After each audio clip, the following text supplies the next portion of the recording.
पहली पत्नी का नाम सुनीति और दूसरी पत्नी का नाम सुरुचि था।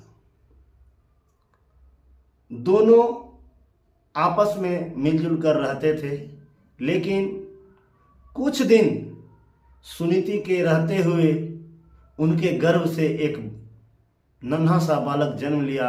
उस बच्चे का नाम हुआ ध्रुव। राजा उत्तानपाद का पुत्र होने के नाते जब ध्रुव अपने पिता के गोद अर्थात राजगद्दी पर बैठने के लिए गया तो सुरुचि ने उसे ललकार कर भगा दिया।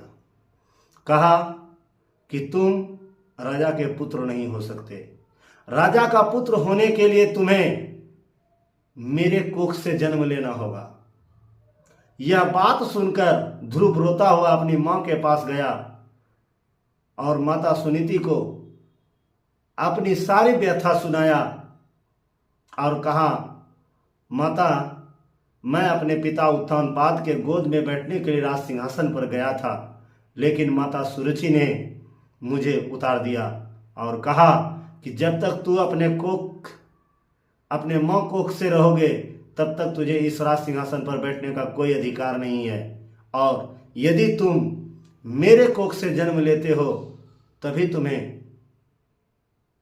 राज सिंहासन पर अर्थात अपने पिता के गोद में बैठने का सौभाग्य प्राप्त होगा।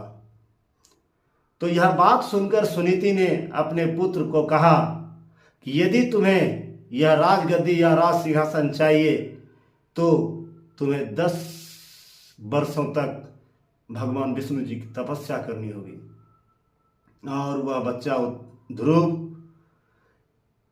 अपनी इस तपस्या में जाकर जंगल में लीन हुए और भगवान ब्रह्मा जी, विष्णु जी और शंकर जी के आशीर्वचनों के आधार पर माता सुरुचि के कोख से ध्रुव ने पुनः जन्म लिया।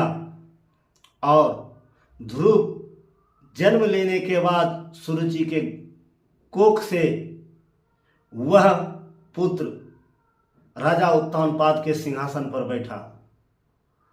तो कहा जाता है दोस्तों, जितनी ऊंचाई आपकी होनी चाहिए उससे ज़्यादा कहीं आपकी संघर्ष होगी, और संघर्ष के लिए हर हाल में तुम्हें पीड़ा सहना होगा, क्योंकि प्रकृति का एक सिद्धांत है, जिस खेत में फसल ना बोया जाए वह खेत जंगल झाड़ियों से भर जाती है।